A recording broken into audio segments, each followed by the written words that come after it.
Boa tarde, mais um banco voa pelos ares no Rio Grande do Norte. Desta vez foi a agência do Banco do Brasil em Macaíba. Trecho da BR-101 entre Parnamirim e Natal é um dos mais perigosos do país. Band divulga a lista do forraço. Confira nesta edição.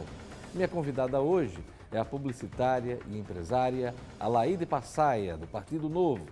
Alaíde é pré-candidata a deputada federal pelo Novo, que aposta no empreendedorismo e na educação de base para garantir a retomada do crescimento do Rio Grande do Norte. Quinta-feira, 12 de julho de 2018, eu sou Diógenes Dantas, o RN Acontece está começando.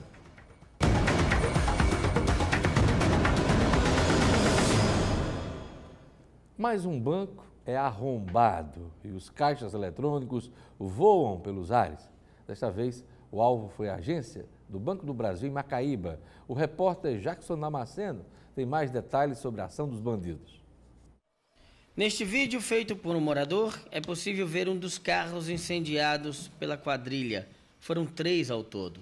Incendiaram o carro, velho. Neste outro, um cidadão mostra os grampos espalhados na pista para evitar a aproximação das viaturas. Grampo com força aqui, ó. Olha. O assalto ocorreu por volta das 2 da manhã. Este vídeo mostra o momento da chegada dos PMs após a fuga dos bandidos. Segundo relatos dos moradores, a ação durou cerca de 20 minutos. Foram muitos tiros, inclusive contra o destacamento da PM. Os caixas eletrônicos do Banco do Brasil foram explodidos no centro de Macaíba. Agora pela manhã deu para ver melhor o estrago feito na agência. Tudo ficou destruído. Depois de um assalto como este, as consequências que ficam são sempre as mesmas. Primeiro, o prejuízo da dificuldade em se conseguir fazer uma operação bancária. Segundo, uma população inteira apavorada por mais uma ação violenta dos bandidos. Veio fazer alguma operação aí no banco, amigo? Não. Tá difícil aí hoje. Rapaz, viu? Como é que vai ficar para a população agora aí sem banco? Assombrada. O valor roubado não foi divulgado pelo banco. A investigação vai ficar por conta da Divisão Especializada em Investigação e Combate ao Crime Organizado, a DEICOR, que já iniciou as primeiras diligências ainda na manhã de hoje. Pois é, a polícia já prendeu 3 suspeitos dessa ação policial em Macaíba e está atrás de outros integrantes do bando. E o que é que eu dizia ontem aqui neste programa, hein? Os fatos policiais vão ocorrendo, acontecendo, e as pessoas vão tratando tudo com naturalidade. Tivemos hoje mais uma agência bancária com caixas eletrônicos explodidos, e essa é a rotina do norte rio-grandense. Aliás, não só do norte rio-grandense, mas do brasileiro. Olha, um estudo da Confederação Nacional dos Transportes apontou um trecho da BR-101 que é campeão em acidentes fatais no país. E esse trecho da rodovia está entre Parnamirim e Natal. Veja na reportagem de Milena Pontes. O estudo Acidentes Rodoviários e Infraestrutura da Confederação Nacional do Transporte afirmou que o trecho do quilômetro 93 ao 103, que inicia no viaduto do 4º Centenário em Natal e termina no viaduto de Parnamirim na BR-101, é um dos mais perigosos do país no quesito acidentes fatais. Segundo dados da Polícia Rodoviária Federal, 142 acidentes foram registrados neste trecho em 2017, resultando em 6 mortes. Esta parte da rodovia ficou na posição 68 entre os 100 locais que mais registraram vítimas fatais nas estradas do Brasil. É o maior fluxo de veículos, é a principal entrada de Natal. É o acesso sul da BR-101, acesso sul da capital, com um tenso fluxo com mais de 80 mil veículos dia. Então, em função disso, registra-se o maior número de acidentes. Porém, a maioria dos acidentes são acidentes sem vítimas, sem maior gravidade. A Confederação concluiu que as deficiências estruturais das rodovias, especialmente de sinalização, são determinantes para o aumento e a gravidade dos acidentes. A PRF acredita que o número aumentou consideravelmente neste trecho do Rio Grande do Norte em 2017 por causa das obras complementares da BR-101, onde diversas intervenções no tráfego foram feitas para a realização dos serviços.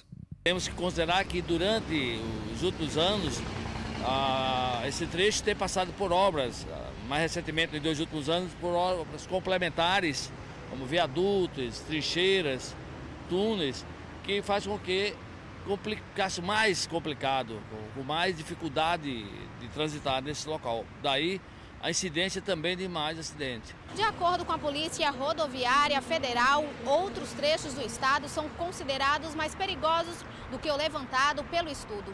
As BRs 304 e 226 são algumas das que apresentam os maiores números de acidentes com vítimas fatais nas estradas do Rio Grande do Norte. Temos aqui a BR 304, que faz a ligação entre aqui Natal, o estado do Ceará, passando por Mossoró, a BR-226, que liga Natal à região do Seridó, e a BR-406, que liga Natal à região Salineira, Macau. São rodovias de pista simples, de grande movimento e responsável por os acidentes, a maioria dos acidentes com gravidade, com feridos graves e mortes. Atenção, compositores que se inscreveram no Forraço 2018. A Band divulgou a lista com as músicas selecionadas. Vamos conferir. Ao todo, 30 composições foram selecionadas. Conheça agora algumas delas. A Vida Ensina, Apelo a Santo Antônio, Apenas Amigos, Baião de Luxo, Compromisso, Coração Safado, Deixa o Forró Esquentar, É São João, Febril, Fera dos Ponteiros, Forró do Bom, Forró Potiguar, Golpe Certeiro, Guarida e Lá Onde Eu Moro. Todos os selecionados deverão comparecer a uma reunião nesta sexta-feira, às 3 horas da tarde, na Escola de Música da UFRN. O forraço acontece entre os dias 20 e 22 de julho, no ginásio Nélio Dias. Ainda nesta edição, você vai conferir os outros 13 selecionados para o Festival de Música Autoral Forraço 2018. Veja a seguir, Mercado das Rocas está perto de abrir suas portas novamente. E o restante dos selecionados para o Forraço 2018. O RN acontece e volta em instantes.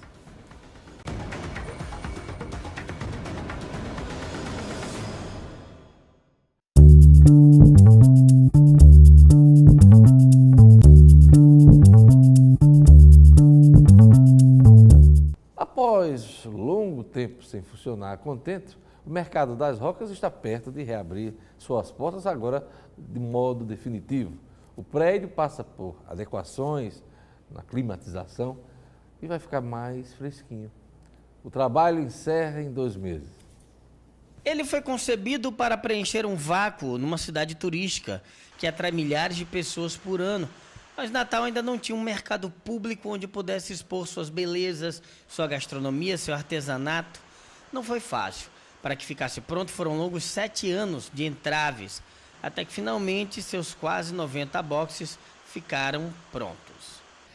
Os turistas que vêm aqui querem conhecer a nossa culinária, querem conhecer o nosso artesanato, e aí faltava o espaço adequado. Quando o Mercado das Rocas foi idealizado, o projeto foi desenvolvido, foi voltado para atender suprir essa... Depois que foram construídos, os boxes foram distribuídos primeiro para os proprietários do primeiro mercado, depois para outros comerciantes, através de um pregão. Já depois disso, as estruturas foram ocupadas, todo mundo ficou feliz. Mas já nos primeiros dias foi percebido que uma coisa não estava bem. O mercado era quente demais, não tinha ventilação. E numa cidade como Natal não dava mesmo para suportar ficar ali. Os visitantes reclamavam, os comerciantes se queixavam e o mercado parou de novo. Havia um problema a ser solucionado, que era a questão climática. Muito quente o ambiente interno. Agora surge uma luz no fim do túnel. A licitação foi concluída, a empresa escolhida e o prédio está passando por uma climatização. Mudanças na ventilação e no material que cobre o mercado. A expectativa é de que tudo fique pronto em 2 meses. Quando da ordem de serviço que nós demos aqui, em contato direto com a empresa, nós já cobramos o compromisso de observância desse prazo, porque já tem bastante tempo que nós estamos perseguindo a meta de colocar o mercado em funcionamento. O novo projeto contempla ainda a instalação de um sistema de energia fotovoltaica, ou seja, a instalação de painéis de captação de luz solar no telhado do mercado. Isso vai gerar uma economia no gasto com energia elétrica. O novo sistema ainda está em licitação, mas vai poder ser instalado já com a estrutura em funcionamento. Que vai, além de ser uma energia limpa, saudável, ela vai também trazer economia para o município, que vai diminuir a despesa com a manutenção de energia para aquele equipamento tão importante para a nossa cidade.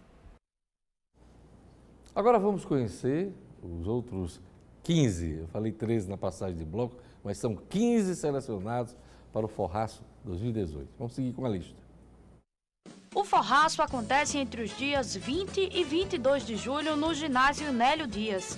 Confira agora outras composições que foram selecionadas. Me Dê Cabimento, Meu Segredo, Tô Ficando, Menino do Mato, Minha Rede, Minha Vida, Moda Brasileira, Num Pé e no Outro, Pode Ser Que Sim, Pode Ser Que Não, Que Linda Noite de São João, Quero Arrochar o Nó, Só Eu e Você, Sou Beija-Flor, Tá Querendo Amar, é?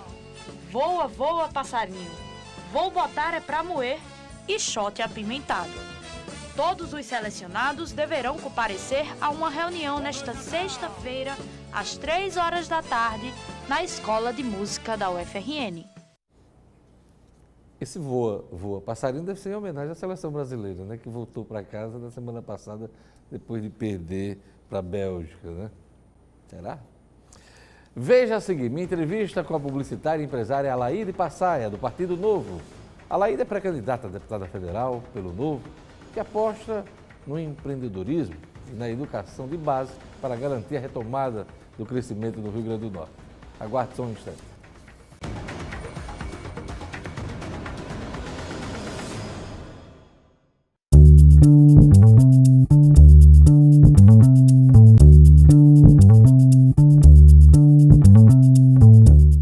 Alaíde Passaia é publicitária e empresária, um dos mais jovens quadros do Partido Novo. Ela promete reduzir 50% dos gastos com gabinete e assessores, se for eleita para a Câmara dos Deputados. Alaíde Passaia é minha convidada hoje. Boa tarde, Alaíde. Como é que você vai fazer essa mágica aí de cortar assessores, gabinete? Os parlamentares do Novo já estão fazendo isso no Brasil? Exatamente. Na verdade, há 15 dias atrás, eu já assinei um documento onde eu me comprometo a realmente a cortar pelo menos de hoje 50% da verba de gabinete. Porque se a gente não der exemplo, como é que a gente vai cobrar os parlamentares, esse governo que está aí, obeso, gigante, gastando com o nosso dinheiro, sem respeitar o nosso dinheiro? Como é que a gente vai fazer uma cobrança e uma verdadeira mudança? Você ainda não passou pelo parlamento. E se encontrar uma realidade lá que lhe forçar a ter um gasto maior, como é que fica esse compromisso seu? Não força. Não força. Porque, assim, os parlamentares do Novo, que são 4 já em 4 cidades que ele elegeu em 2016, já fazem isso. E é possível, são 4 sim. vereadores, né? Isso. E isso já é possível se fazer. Eu quero usar a minha experiência em gestão privada e levar isso para a gestão pública. É possível, sim, é um absurdo. Se tem uma verba de gabinete de quase R$180 mil, né? Para você ter 25 assessores. A gente pode trabalhar isso fazendo uma seleção técnica para que possa ser feito um trabalho diferenciado. Isso vai fazer a diferença, com certeza, se realmente você colocar isso em prática. Exatamente. Uma das bandeiras suas, como pré-candidata a deputada federal, é a questão do empreendedorismo. Isso. O que é que você quer defender caso seja eleito em Brasília? Exatamente. De 2011 a 2017, o Rio Grande do Norte perdeu mais de 11 mil empregos na indústria de transformação. A nossa vizinha, Paraíba, que a gente sempre achou que ela era menorzinha, cresceu 3.400.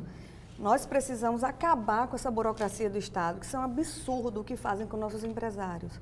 A gente tem que diminuir os impostos, pegar o nosso governo, ajustá-lo para o tamanho correto e incentivar as empresas para que elas não fujam do nosso Estado. Contra as empresas, com os empreendimentos, hotéis que fogem daqui pela insegurança e pela falta de incentivo do nosso governo. E o que é que os nossos deputados, o que é que os nossos parlamentares fazem pelo nosso Rio Grande do Norte? Absolutamente nada. Há 20 anos que nós temos os piores piores políticos do nosso país, que o nosso estado hoje está a 4ª capital mais violenta do mundo. Diógenes, a gente viveu uma época onde a gente tinha liberdade de sair de casa. Hoje a gente não vive nenhuma guerra. Faz tempo isso, viu? A gente não vive nenhuma guerra, porque uma guerra se atira dos dois lados. A gente vive um massacre. Quando você fala a questão, a gente vive uma guerra onde só um lado atira, me lembrei agora, o Novo tem defender a bandeira de uma reforma do Estatuto do Desarmamento? Exatamente. É isso? Nós defendemos a liberdade do cidadão. Eu, você e quem está assistindo a gente aqui tem a liberdade de se defender. Eu quero defender a minha família e o governo não deixa eu defender. Mas isso não vai aumentar a violência? Antes não era. A violência... Quando foi que nós somos a 4ª cidade mais violenta do mundo? Agora, onde tiraram nossa liberdade de defesa. A nossa polícia está sucateada. O Ministério Público, ninguém faz nada para defender a polícia, e sim os bandidos. Existe uma bandiolatria muito grande. Então a gente você precisa defende reverter isso. A reforma do Estatuto do Desarmamento? Com certeza. A gente tem que armar a população para que ela possa se defender. Outra coisa que você fala muito é a questão da educação de base. Isso. Como uma das molas para o desenvolvimento, não só do país, mas também do Rio Grande do Norte. Exatamente. O governo, nos últimos anos, na época do PT, de Dilma e Lula, eles investiram muito nas IFRNs, nas universidades. E foi importante esse investimento, exatamente, mas esqueceu, deixou de lado a educação de base. Como é que se chega na educação de 3º grau, né, na universidade, se você não tem educação de base? O meu sobrinho hoje estuda, está terminando o UFRN, a média lá hoje para passar é 5. 5! Aí você faz um médico medíocre com a média de 5, um engenheiro com a média de 5, porque você não tem uma base pronta. Então a gente tem que investir na educação de base. Eu tive agora no município de Extremóis, crianças no meio da rua porque não tem creche, não tem escola. E qual é a sua ideia para melhorar isso aí? A gente tem que, o Estado ele tem que se ajustar para que ele possa focar na educação, na saúde e na segurança. E eu acho muito interessante que a gente possa colocar um projeto de empreendedorismo, educação financeira nas escolas, para que essas pessoas possam se empreender para gerar renda e emprego. E o investimento ele seja realmente na educação de base, no ensino fundamental. O Estado costuma ser enorme, grande, na hora de arrecadar e mínimo na hora da prestação de serviço. O Novo tem com a ideia de Estado mínimo, mas um Estado eficiente para que a população tenha retorno dos impostos que paga. Certo. Na verdade, é matemática pura. Você não pode arrecadar muito, aí você devolve bem pouquinho para o cidadão. Eu quero saber qual é o hospital que presta aqui no Rio Grande do Norte, qual é a escola que é modelo no Brasil aqui no Rio Grande do Norte. Não temos. Então, a gente precisa diminuir esse Estado, porque esse formato ele simplesmente não funciona. Nós temos que diminuir os cargos comissionados, temos que diminuir os gastos do governo, da Assembleia Legislativa, que tem mais de 2.000 funcionários fantasmas, e ninguém faz absolutamente nada. Fica todo mundo assistindo. Tem que haver uma revolução, tem que haver uma mudança. Esse Estado ele tem que se diminuir, eles têm que respeitar o dinheiro do nosso cidadão, o meu dinheiro, o seu dinheiro. Eu não respeito quem não respeita o meu dinheiro. Se o Estado ele diminuir esses gastos absurdos dos políticos, do legislativo, do judiciário, vai sobrar muito para fazer para quem realmente merece e quem paga a conta. Você trabalha com marketing digital. Uma das preocupações hoje, inclusive do jovem, é com relação ao corte de funções, de profissões. Como é que você encara essa discussão no eventual mandato na Câmara dos Deputados? Corte de funções? Profissões, por causa desse ambiente novo, o ambiente digital.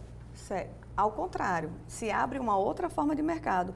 Eu acredito que o meio digital, ele democratizou, né? Aquelas pessoas que não têm oportunidade, às vezes, de estar numa TV aberta, boa, a gente pode fazer o canal dele. Paralelamente, 75% das pessoas que estão mexendo no smartphone também estão assistindo televisão. Mas muitas então, profissões, ele é democrático. Muitas profissões hoje existentes podem acabar. Como encarar essa discussão? Como podem surgir, como eu estou falando com você. Imagine, minhas filhas pequenininhas, eu tenho 2 pequenas e o maiorzinho, elas assistem muitos canais de YouTube. Então, elas conseguiram... tem artistas que têm mais de 8 milhões de inscritos. Então, surgiram novas funções. Nem conheço os artistas da TV tradicional, mas conheço então, desse ambiente às vezes fecha-se algumas portas, que eu sou profissional de comunicação, mas surgem outras. E isso tem que andar de uma forma fluida e a gente tem simplesmente que se adaptar. O Congresso está atento a isso, na sua opinião? com relação aos marcos legais da internet, essa questão da empregabilidade? Não, se ele tivesse bem antenado com isso, ele estaria estimulando cada vez mais, porque são as empresas, né? Eles já querem taxar, regulamentar Uber, querem regulamentar tudo que aparece quando a pessoa começa a crescer, a ganhar dinheiro, e vê o governo, pá, como é que eu posso fazer para acabar com a vida desse microempresário? E essa filosofia tem que mudar, tem que existir uma verdadeira renovação. Porque, Diógenes, quem gera emprego e renda são as pessoas, são os indivíduos. O governo ele tem que estar ali para ajudar, para incentivar. Hoje, ele não faz isso, ele atrapalha as microempresas. A impressão que a gente tem é que os parlamentos são muito rápidos na aprovação de leis e algumas caem em desuso, algumas são extremamente inúteis, ineficazes. Como é que você encara essa questão do excesso de leis que são criadas e que às vezes nem ineficazes? O meio social, a mídia ajuda muita gente a descobrir a quantidade de leis inúteis, né? A gente tem aqui os nossos deputados federais, já gastaram mais de 12 milhões, quase 14 milhões na verdade. Os daqui do Rio Grande do Norte? Os daqui. E quais foram as leis bacanas que eles fizeram para combater por exemplo, a violência do nosso Estado, aumentar a empregabilidade? Me apresenta uma lista de 10, sim. Eu tenho duas. Uma que foi uma lei aprovada junto com outros estados e uma que foi a lei do ciclista. O Dia Nacional do Ciclista. Que isso, assim, é bacana, Dia do Ciclista, mas o que é que isso faz de mudança para a sua vida, para a minha vida, para que acabe com a violência, para que aumente o número de empregos, para que tenha os hospitais que eles executem o direito do cidadão de ser atendido, que não tem, de microcirurgia, de cirurgias que não estão sendo feitas nos hospitais. O clamor dos médicos dizendo que faltam luvas, gases, né, para poder utilizar no dia a dia. Se você chegar hoje em alguns UPAs, você tem, às vezes, dipirona apenas, você não tem remédio para um ataque cardíaco. Então, que lei com tanto dinheiro foi utilizada para o nosso bem? Para mim, eu não vejo nenhuma. Qual o diferencial do Novo e que lhe fez aí, inclusive, abraçar a possibilidade de concorrer, colocar sua cara a tapa? Ele é o oposto da velha política. Então, assim, algumas pessoas perguntaram para mim, Alaide, você tem coragem de entrar na política? Claro, porque nós, cidadãos de bem, nós temos que entrar na política para mudar essa sujeira que tem aí. O Novo, ele tem uma seleção para os pré-candidatos, para saber se eles estão aptos ou não. Você passou por uma seleção? Passei por uma seleção de 6 meses, quase 7 meses, para saber se eu estava apto ou não. E isso é para todos os pré-candidatos. Nós temos os diretores, os que participam do diretório do partido, eles não podem se candidatarem a nenhum cargo, porque eles têm que fiscalizar o que nós estamos fazendo.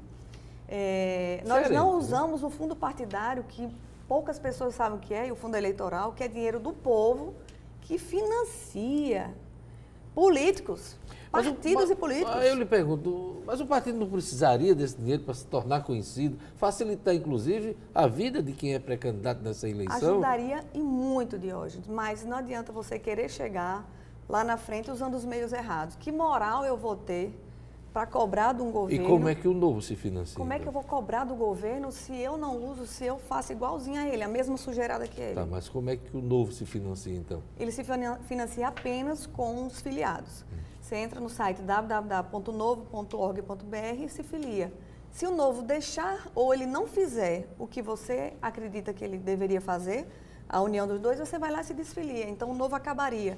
Então, além de dizer o que ele deverá fazer, ele tem que ser, que é o mais importante. Qual é a meta do Novo para a Câmara dos Deputados? Então, o Novo no Brasil, ele pretende eleger 35 deputados federais, porque ele acredita que lá onde se fazem as leis e onde se fiscaliza o executivo. É uma meta ambiciosa, né? É uma meta bacana. Hoje a população, ela está sedenta por mudança. Ela quer realmente uma mudança e uma verdadeira mudança. Não adianta de hoje você trocar um sobrenome ou você estar num partido que está envolvido com a Lava Jato. Nós temos aqui no Rio Grande do Norte um ex-presidente do Senado, né, que está envolvido na Lava Jato, um ex-presidente da Câmara de Deputados preso. A gente tem que mudar, não adianta querer resultados diferentes se a gente vota nos mesmos sobrenomes. Acorda, a gente tem que acordar e fazer essa mudança. O Novo vai ter candidatos a governo, Senado, aqui do Rio Grande do Norte? Infelizmente não. O projeto do Novo é eleger o máximo de deputados federais no Brasil, mas a gente não achou nomes que pudessem entrar como Nem governo. deputado estadual? Vocês não vão Se concorrer? tivesse candidato a governo, teria candidato a deputado estadual. Mas acredito que em 2020 a gente vai ter um nome bacana aí para prefeito. O foco é a Câmara dos Deputados, né? A Câmara dos Deputados, onde se fazem as leis, onde se elimina leis inúteis que atrapalham as nossas vidas, né? E que possa, principalmente, fiscalizar o Executivo. Quando vai ser a convenção do Partido Novo? Já está marcada? Está marcada agora, dia 20 de julho. Quem passar vai sair de pré-candidato para candidato. É isso aí. Eu conversei com a Laíde Passar, empresária, publicitária, pré-candidata do Partido Novo à Câmara dos Deputados. Laíde, obrigado por sua presença aqui no nosso programa. Obrigada, Dione. Muito obrigada. É isso aí. O RN Acontece vai ficando por aqui. Obrigado pela audiência. Siga com a programação da Band Natal. Vem aí, Boa Tarde Cidadão, com Robson Carvalho. Veja a reprise do nosso programa no portal nominuto.com. O RN Acontece volta amanhã. Até lá.